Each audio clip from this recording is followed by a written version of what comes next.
Now, it does come at a cost of 2 decommitments, but Penn State football picks up a recruiting win by adding a safety, a much needed pass rusher, and a different running back now in the class of 2025.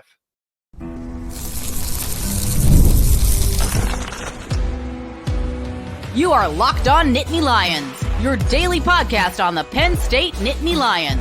Part of the Locked On Podcast Network, your team every day. The standard still holds. It is a roller coaster for Penn State recruiting, but their net plus 1 commit after a weekend that saw 3 players commit in total, but 2 actually flip to other programs. This is Locked On Nittany Lions. I'm your host, Zach Seyko, and thanks so much for making us your first listen and watch every single day. We are free and available wherever you get your podcasts, including YouTube. The recruiting expert for the Locked On Podcast Network, Brian Smith, is back. If you want to keep up with him outside of the show, all of his socials, all of his platforms will be linked in the description. Since this is a recruiting update, today's episode is brought to you by LinkedIn. These days, every new potential hire can feel like a high-stakes wager for your small business. That's why LinkedIn Jobs helps you find the right people for your team faster and for free. Post your job for free at linkedin.com/lockedoncollege.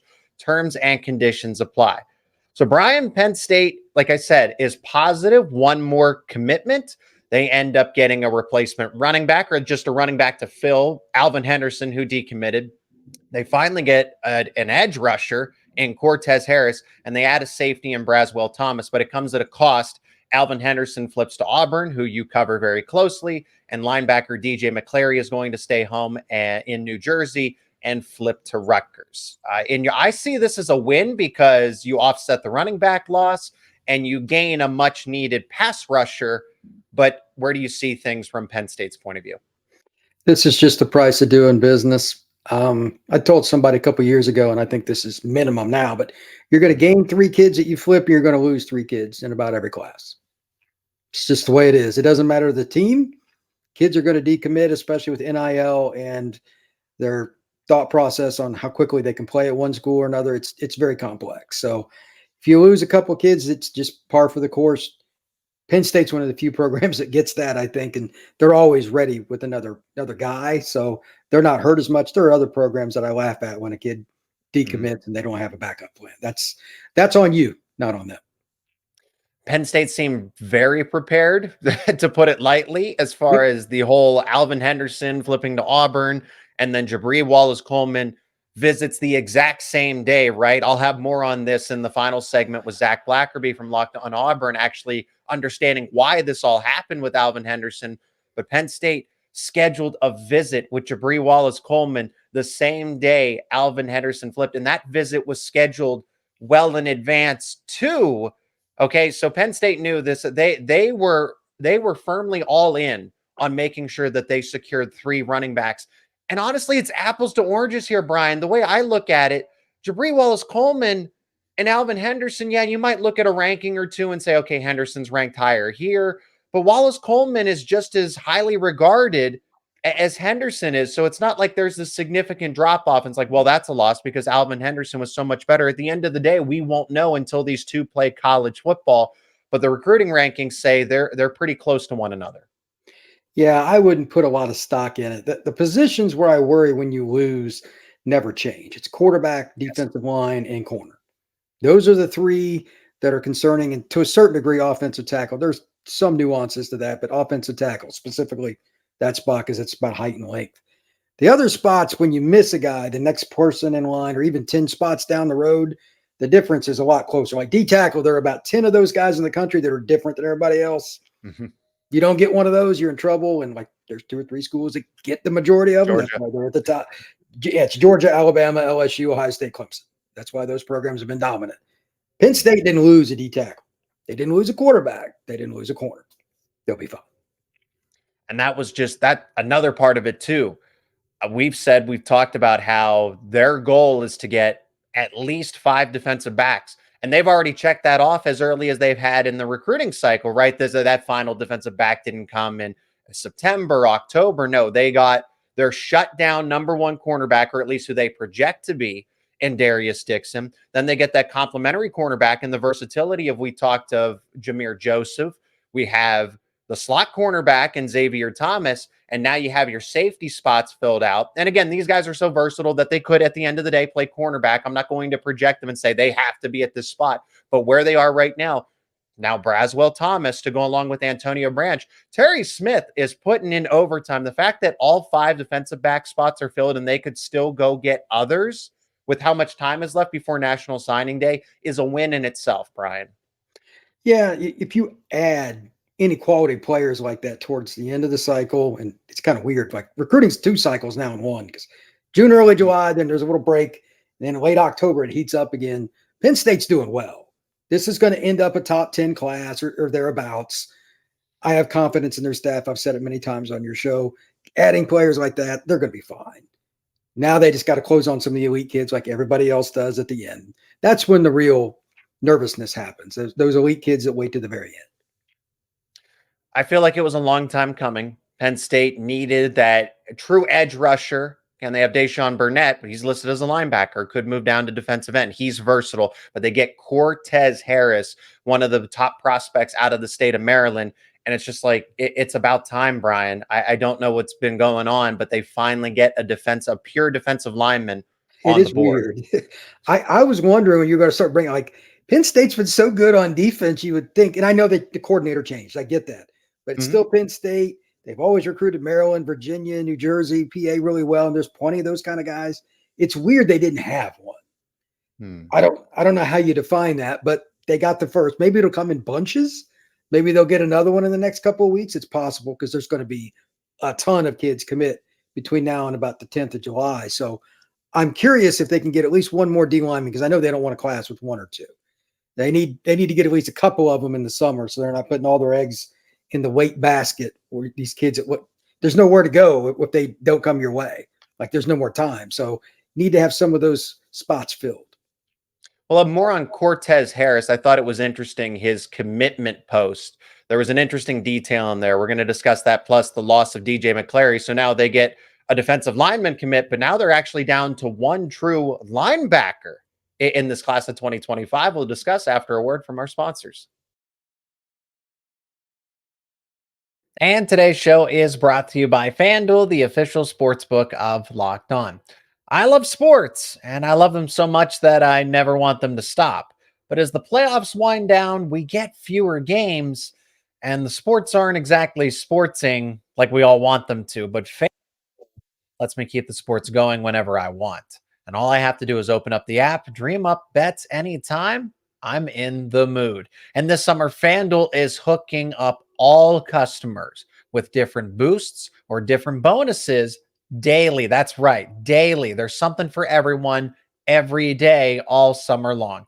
All you got to do is head over to FanDuel.com/lockedon. That's FanDuel.com/lockedon and start making the most of your summer. And if you look over on FanDuel right now, you can bet the Phillies, you can bet the Pirates in Major League Baseball. Pirates are taking on the Reds. You can see their spread, money line, and the total set for each game of the series. You can also bet who's going to hit a home run. Brian Reynolds, Andrew McCutchen, Rowdy Tellez. And how about the Phillies? They're taking on the Tigers. If you think Kyle Schwarber's going to hit a home run, Bryce Harper, Nick Castellanos, you can bet all of those over at FanDuel.com/lockedon. FanDuel is an official sports betting partner of Major League Baseball. That interesting detail about Cortez Harris, Brian, is maybe you saw the commitment post, like his actual recruitment video where he announces his commitment. He's wearing the number 11 jersey. I watched his tape. The way that I tried to make out the number that he wears in high school, it's like, okay, maybe that's the number he wears. He wears 34. And the reason this is for any other program, number 11, it's like, okay, it's just a recruitment video. But Brian, I'm curious to know how you read into this, because when I see the number 11, I think of LeVar Arrington, Navarro Bowman, Micah Parsons, Abdul Carter to this point, that defensive game wrecker that Penn State had, like that is a sacred number for Penn State. And Cortez Harris is wearing this in a commitment video. Is this just coincidence? Is this just because it was the available number for taking pictures in the Penn State jersey? Or is Harris that good that he could eventually wear that number 11 on defense? There's no coincidence with recruiting videos. None. That is a carrot in front of the horse. If you want to be great here, you got to come here and earn it. I know Penn State coaches and other coaches at other programs, they'll tell kids the honest truth once they get towards the end, like commitments are possible. Hey, we're not guaranteeing you a spot, but here's what you can achieve. That's when you throw out that mention. Like if you don't know those players that you just mentioned, you haven't been recruited by Penn State very well and you haven't paid attention.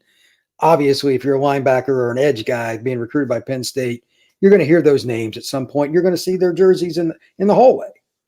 It's not that hard, but you got to get there. He's not going to be given it. I'm sure some Penn State fans they're going to give him 11. I don't know. Is anybody wearing 11 right now for Penn State? Abdul Carter. So he's still there. The next guy, they may go a year where they don't give it out because somebody's got to earn it. When he leaves, is there a guy that's, a true front seven guy that fits that? Maybe, maybe not. But that, again, that's a carrot they're putting in front of the horse. And I'm sure several guys talk about it on the roster. That's the way it should be. And college football tradition is built on stuff like this, and I think it's fantastic. Penn State had that similar type of pitch last season in the recruiting cycle with Jamonte Waller. Now, Waller, we know, is a truly difference-making type of prospect. I mean, he commanded so much attention in Big Ten, SEC, as far as his recruitment goes, ultimately ended up at Auburn. But Penn State, that was the idea, is that you will be that you could be the next number 11. It wasn't promised. It wasn't given to him. It was just, but that's what they're targeting. So when I look at Cortez Harris and his recruiting profile, hey, solid pass rusher, right? He's a 4-star. He's one of the better prospects in the state of Maryland, but he's not to the caliber of Jamonte Waller they were at their respective points of their high school career. If Penn State projects him that way, that he could end up being that, maybe he has the ability, 6'4", 230 pounds. But Abdul Carter played a little bit of linebacker. Jamonte Waller was all over the place. Cortez Harris is a true edge defender, pass rusher. So I'm curious how this all unfolds, but obviously Penn State knows a lot more than I would. Well, if they think he's got that kind of ability, I applaud them for at least bringing it into the video. The kids like it. It's not going to change, where you go sleep at night. So the kid thinks he can get there and you talk to him about it and you put it in the video. It's not hurting anything. I think it's cool. So like I said, they've added Cortez Harris, a defensive end that they needed. Maybe he moves to number 11 linebacker spot, right? Who knows at the end of the day? Braswell Thomas, who's an athlete, but probably projects most likely as a safety there. And then the running back to offset the loss of Alvin Henderson with Jabree Wallace-Coleman. But then there's DJ McClary, who decommitted on Sunday. And this wasn't out of nowhere. Brian, you and I actually were the first ones to allude to it. I'll also shout out Penn State Rivals because they talked about it too.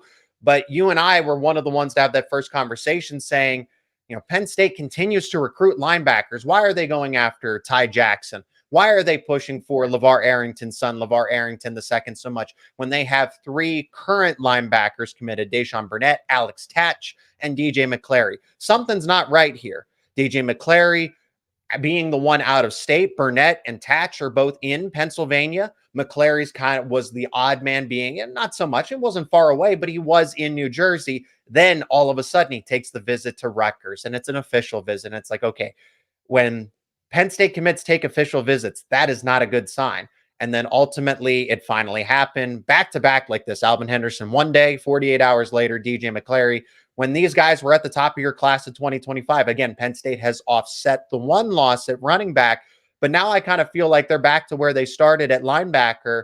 If Burnett's supposed to be that other defensive end, that leaves just Alex Tatch. So Brian, is this a bigger deal to you, or they get LeVar Arrington II and everything's okay? I think this is a big deal. What about you? It depends on the replacement and how they're going to use the other kids. Like, it's one thing to get linebackers, but are you filling specific needs? There's a middle, there's a weak side. Linebacker is unbelievably complex now. It changes play to play. So do you get 3 guys that are versatile in every class? It's almost impossible, but that's what you have to do. Defenses are at such a disadvantage. What spots are the kids that are going to stick in the class going to play? And then what's the one that you're going to add going to play? That's how I look at it. I just look at it from a mathematical standpoint. I trust Penn State's defensive recruiting, though. They don't miss very often. So I don't worry about it as much, especially since this is June. But losing kids is never great. I don't know anything about Arrington's kid, but I assume he's got pretty good genetics. And I'm sure there's other guys on the board as well. Wouldn't be shocked if they took 4 just because you need so many versatile guys, and sometimes they can grow into pass rushers too. There is an explanation for DJ McClary, actually, Brian. Part of it is that he was a Manny Diaz prospect. He committed when Manny Diaz was there. And so there was that strong relationship. Now Diaz is obviously down at Duke. There's the understanding that, him and Tom Allen, it's not that they didn't click. It couldn't have worked out, but this wasn't his primary recruiter. Manny Diaz was. So there was a stronger relationship with Manny Diaz than Tom Allen coming in. They couldn't mend that bridge. Again, he's from New Jersey. Rutgers is closer to home. And the other part of it is Rutgers has NIL figured out, Brian. I can't believe I'm saying that. The Scarlet Knights are beating Penn State at something, and it's what matters now in the modern college football era, and that is NIL. Rutgers has it figured out. From my understanding, from a lot of other people's understanding, is that Rutgers was essentially able to make a strong NIL push here for not only all these other prospects that they've landed, but now DJ McClary as well. That's just the name of the game. You're going to miss out on some of those kids. At some schools, I think that would be a big deal, but Penn State has a deeper recruiting board. I don't think it matters. And I also think that based on everything I've learned in the last year and a half about NIL and how convoluted and below board a lot of times it can be, I think a lot of programs are better off not taking the kids to begin with because it's just going to cause problems in the locker room. Penn State, Notre Dame, and a few other schools don't really use it up front. Clemson, very little. Those are programs that are going to have less attrition, more continuity, and more players bought in. So it'll work out for both sides probably, but Penn State will be fine either way. That is Brian Smith, the recruiting expert for the Locked On Podcast Network. And if you want to keep up with him anywhere, all of his platforms and social media will be linked in the description. Brian, thanks so much for the time to give a quick recap and update on Penn State recruiting, but we'll obviously have a full one as we meet weekly like this to discuss the state of Penn State recruiting. So thank you for the time as always. Absolutely. Appreciate it. Coming up in the next segment, Alvin Henderson, 4-star running back, one of the most coveted in the class of 2025, flips his commitment from Penn State to Auburn. To get the full perspective and understand why this happened, we're going to talk to Locked On Auburn's Zach Blackerby coming up after this. And today's show is also brought to you by eBay Motors. Passion, drive, and patience. The formula for winning championships is also what keeps your ride or die alive. eBay Motors has everything you need to maintain your vehicle to level it up to its peak performance, from superchargers to roof racks to exhaust kits, LED headlights, and so much more. Whether you are into speed, power, or style, eBay Motors has got you covered. With over 122 million parts for your number one ride or die, you'll always find exactly what you're looking for. And with eBay Guaranteed Fit, your part is guaranteed to fit your ride each and every time or your money back. Because with eBay Motors, you're burning rubber, not cash. With all the parts you need at the prices you want, it's easy to make your car into that MVP and bring home huge wins. Keep your ride or die alive at ebaymotors.com. That is ebaymotors.com. Eligible items only. Exclusions apply. eBay Guaranteed Fit only available to U.S. customers. One of the top running backs in the nation flipped from Penn State to Auburn. The Tigers had the last laugh, but let's make some sense of this. That is Alvin Henderson, who ended up decommitting from Penn State and changing his commitment to Auburn. And this essentially acts as a Locked On crossover here, as I'm Zach Seyko of Locked On Nittany Lions, and he is Zach Blackerby of Locked On Auburn. And this was, Zach, a weird recruitment by all accounts here. From the second he committed, I heard everybody saying that eventually he will flip. So don't get too comfortable here. Alvin Henderson's going to flip to Auburn when all's said and done before signing day, and even earlier before that. And I feel like it happened a lot sooner than anticipated. Brian Smith, who helps with coverage down in Auburn, he's part of the network here. He's on our shows a lot, right? And he said by the end of the summer. So how did this all just come about? How did this happen? I think Alvin always was going to end up at Auburn. I think he loves this coaching staff. I think he loves a lot of the folks that are on the team. He's really connected with the recruiting class, the eventual commits for Auburn. To me, I think it was always about when was it going to happen, like you said. I'm assuming that there was some pressure put on Alvin you kind of saw Alvin and Auburn's relationship grow over the course of, I guess, years at this point. Then he commits to Penn State. And then you say, okay, like, Alvin, what are we doing here? And then Auburn did what they had to do. They had to pivot and start pursuing other running backs. And as other names started really popping up on Auburn's radar and they started to get more and more coverage and visits, it seems like that's when Alvin was ready to kind of come back. And it almost seemed like Auburn put a little bit of pressure on Alvin and said, like, if you want to be in our class, you want to secure a spot, like, you need to come back. If you're going to come back, let's go ahead and do this so we can kind of do this the right way. And that's just all reading between the lines. That's all, speculative, but that's my guess on what happened. At the end of the day, everybody's a winner in this case because 24 hours, I guess a little more than 24 hours, it almost happens in the dead of the night where Penn State gets that replacement running back. And I don't want to call him a replacement, but they had 3 running backs. They lose one. And then not even just a little over a day later, Jabree Wallace-Coleman ends up committing to the Nittany Lions. And I said it at the end of the day, as long as Penn State gets a 3rd running back that they've been targeting the whole time, the Alvin Henderson flip, I don't want to say it doesn't matter because he's a top 10 running back in the nation. Jabree Wallace-Coleman's kind of a little bit all over the place. It seems like he's in that top 15 range, and then 24/7 has him as the number 38 running back in the country. So that's a little strange, but besides the point, consensus, these two are in the top. They're nationally recognized. They're very talented. Also part of this, Zach, is the fact that Wallace-Coleman's from Pennsylvania, Henderson's from Alabama, about an hour away, Elba, Alabama, an hour away from Auburn. So both players get to stay local. They get to stay close to home. I think this is a win for everybody involved. Penn State, Auburn, Jabree Wallace-Coleman, Alvin Henderson.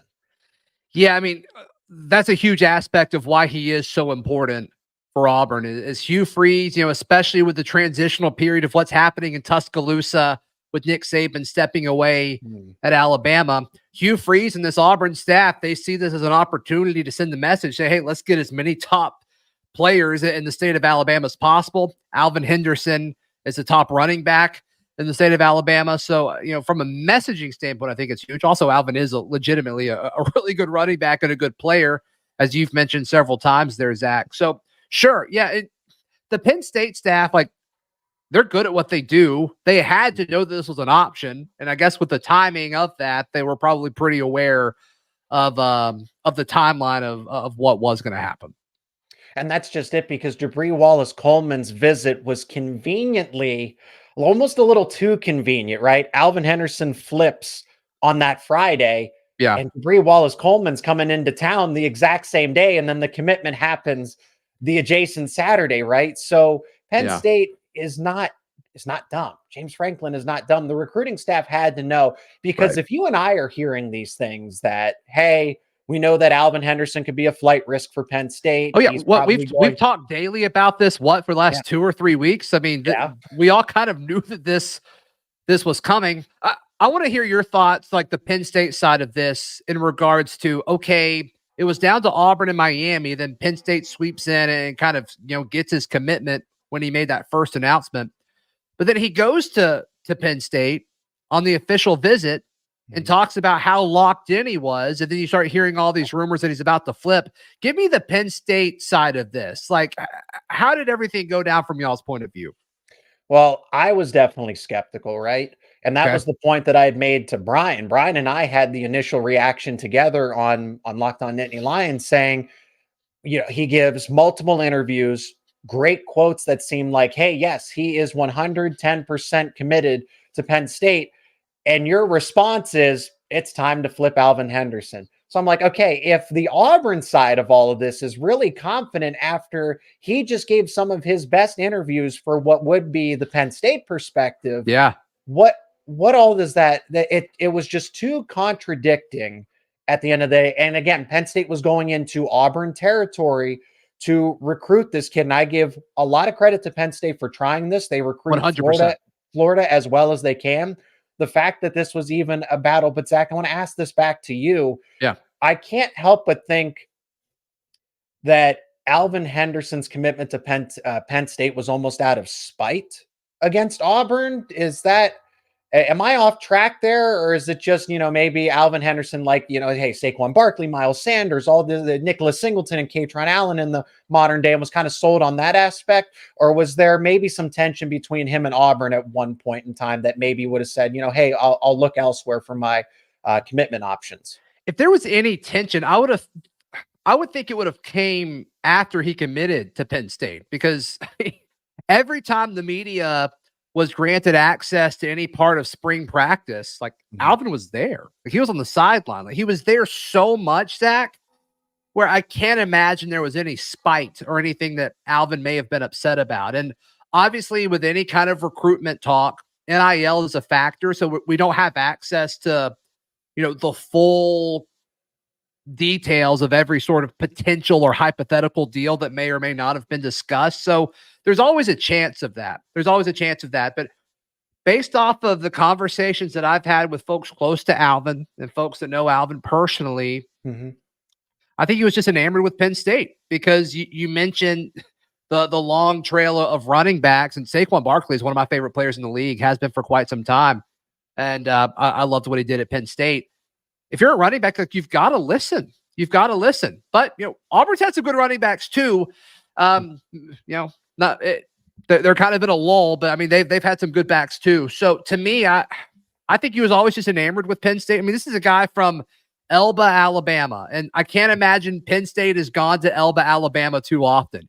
You don't end up in Elba on accident. You've got to go there on purpose. So it's truly like in the middle of nowhere in Alabama. So, I'm sure that was a cool feeling for Alvin, a guy who is really talented, and you got this school with this rich running back history coming in to say, hey, we want you. And, they fly you up there and probably, roll out the red carpet and, show you everything that Saquon did, as well as several other running backs. Like, I'm sure it was a really cool process, but I think when it was all said and done, like, I think Auburn's home for him.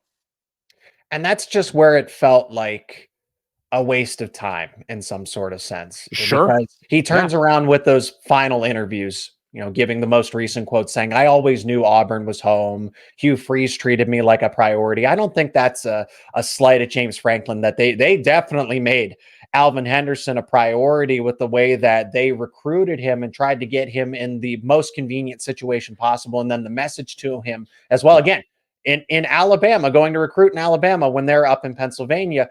But that's the ultimate takeaway, at least when he did finally flip. Like, it's okay. When is it going to happen? When is it going to happen? And it's just like, was this all a waste of time? Like, why commit to Penn State if you knew? And so quickly too, like, this went on for what, 6 weeks? Sure. Almost 2 months. It's not like this happened close to signing day. And this was a long back and forth battle between Penn State and Auburn. And that's why, from the Penn State fan perspective, it felt like a waste of time. Mm-hmm. Yeah, I'm sure it does. And on the flip side of that, if he would have stayed committed to Penn State, you would have said it was a waste of time for Auburn, because he was there so much, So that's part of it. Getting second in recruiting doesn't help you. Well, it might actually help you more now than it used to because of the portal. Maybe you get first crack on him if he ever enters the portal type thing. But I totally get why you would feel that way. Sure. Zach Blackerby of Locked On Auburn. I'm Zach Seyko of Locked On Nittany Lions. Of course, you can follow us on all available social media platforms. You can find the podcast full shows on YouTube and wherever you get your podcasts, of course. Zach, thanks for the time, and kind of a reverse Uno card here, as I've been a guest on your show multiple times, and thanks for giving me some of your time to come over on my show. Yeah, of course. You do a great job, brother. Keep it up. And as always, thanks so much for checking out this episode of Locked On Nittany Lions. Be a part of the conversation down in the comments section. Let me know what you think of the 3 prospects that committed to Penn State, but also the 2 that they lost. Is Penn State doing well in recruiting? Let me know your thoughts down below. And if you did enjoy this conversation, leave a like on the episode, share it with friends and family. And if you're not already, become an everydayer. Subscribe to Locked On Nittany Lions on YouTube and wherever you get your podcasts for the latest conversations around your favorite Penn State sports teams. And of course, don't forget, Locked On has launched the first ever national sports 24/7 streaming channel on YouTube, and now it's available on Amazon Fire TV in the free Fire TV channels app. Locked On Sports Today is here for you 24/7, covering the top sports stories of the day with the local experts of Locked On, plus the national shows covering each and every league. You can find Locked On Sports Today now available on YouTube and the free Fire TV channels app.